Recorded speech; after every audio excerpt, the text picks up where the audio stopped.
Praise the lord. యేసునామ స్మరణ అనే ఉదయకాల కార్యక్రమానికి మీ అందరికీ ఆహ్వానం. ఈ ఉదయకాలం ఎలాగున్నారు? ఈరోజు ఒక చక్కటి వాగ్దానం విందామా? లూకా సువార్త 11వ అధ్యాయము 10వ వచనం. అడుగు ప్రతి వానికి ఇయ్యబడును, వెదుకు వానికి దొరుకును, తట్టు వానికి తీయబడునని మీతో చెప్పుచున్నాను. ఈరోజు దేవుడు, మీరు అడిగితే దేవుడు ఇస్తాడు, మీరు తట్టే దేవుడు తీస్తాడు. అంతేకాదు అడుగు ప్రతి వానికి ఇస్తాడు అంటున్నాడు దేవుడు. ఎలాగ అడగాలి? ప్రతి ఒక్కరంటే శ్రద్ధగా అడగాలి. ఒకసారి ఒక స్త్రీ మరి చల్లని పూట ఉదయకాలం వాకింగ్ చేస్తూ ఉంటుందంట. మరి ఆ ఉదయకాలము ఆ యొక్క మంచు పడడం వల్ల రోడ్ అంతా కూడా మసకగా ఉంది. సడన్గా ఆమెకి ఒక స్వరం వినపడతా ఉంది. ఏంటి ఆ స్వరము అంటే, బ్లెస్సింగ్ కమ్, బ్లెస్సింగ్ కమ్ అనే స్వరము ఒక సైడ్ నుంచి వినపడతా ఉంది. ఎవరు బ్లెస్సింగ్ కమ్ అని పొద్దున్నట్టే ఉదయకాలమే అడుగుతున్నారంటే, దగ్గరికి వచ్చి చూస్తూ ఉంటుండగా ఒక వ్యక్తి రోడ్డు మీద నిలబడి బ్లెస్సింగ్ కమ్, బ్లెస్సింగ్ కమ్ అని అడుగుతున్నారు. అంతేకాదు ఆయన ఒకవైపు ఉండి ఇంకో వైపు కూడా తిరిగి బ్లెస్సింగ్ కమ్ అని అంటున్నాడు. అలాగ 4 దిక్కులు తిరిగి బ్లెస్సింగ్ కమ్, బ్లెస్సింగ్ కమ్ అని గట్టి కేకలు వేస్తూ ఉంటున్నాడంట. మరి ఆ కేకలు వేసిన అతన్ని చూసి ఆమె బాధపడి, ఆత్మీయుడు కావచ్చు, ప్రార్థన చేస్తున్నాడేమో, బ్లెస్సింగ్ కొరకు అడుగుతున్నాడేమో అనుకుంటూ ఆయన దగ్గరికి వెళ్ళి ఆయనతో మాట్లాడాలని, పలకరించాలని చూసింది. ఆయన దగ్గరికి వెళ్ళొచ్చుంటుండగా సడన్గా ఒక హచ్ కుక్క ఆయన వైపు వచ్చేగానే ఆయన దాన్ని ఎత్తుకొని, బ్లెస్సింగ్ ఎక్కడున్నావు ఇప్పటి వరకు, నేను నిన్ను వెతుకుతున్నానని చెప్పి దాన్ని హత్తుకొని వెళ్ళిపోయాడంట. అప్పుడు ఆమెకు అర్థమైందంట బ్లెస్సింగ్ అనేది ఆ హచ్ డాగ్ యొక్క పేరని.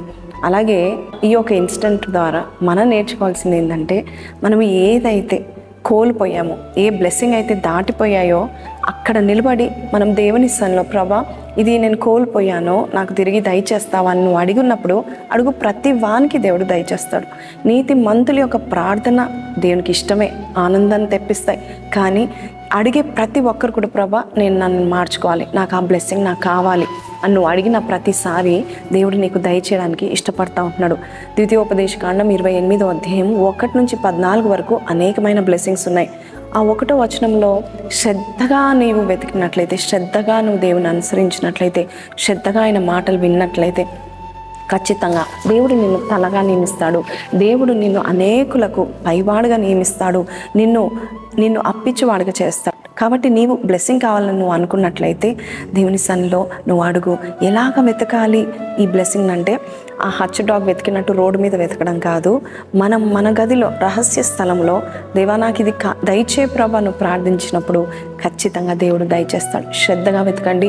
మీకు రావాల్సిన బ్లెస్సింగ్స్ మిమ్మల్ని వెతుకుంటూ మీరు ఉన్న చోట వెతుకుంటూ వచ్చి మీ ఒడిలో వాలి పడతాయని నమ్ముతా ఉంటున్నాను. కాబట్టి ఈ వాగ్దానం విన్న మీరు నాతో కలిసి ప్రార్థనలో ఏకీభవించండి. ప్రార్థన.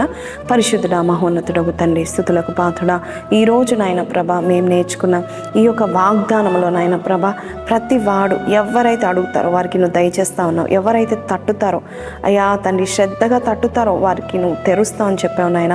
ఈరోజు ఎవరైతే ఈ మాటలు వింటున్నారో వారు నీ యొద్దకు వచ్చి నాయన బ్లెస్సింగ్ని దయచే ప్రభా అన్నప్పుడు వారికి దయచేస్తామని నమ్ముచ్చు. నజరేయుడైన యేసు పరిశుద్ధ నామములో అడిగి పెట్టుకుంటున్నాం తండ్రి, ఆమెన్. ప్రైజ్ ది లార్డ్ అండి. ఈ వాగ్దానం విన్న మీరు మరి కింద కమెంట్లో blessing come to me in the name of Jesus అని పెట్టండి. ఖచ్చితంగా దేవుడు ఏ బ్లెస్సింగ్ అయితే నువ్వు దేవుని సన్నిధిలో అడుగుచున్నావు ఖచ్చితంగా దేవుడు దయచేయును గాక, ఆమెన్.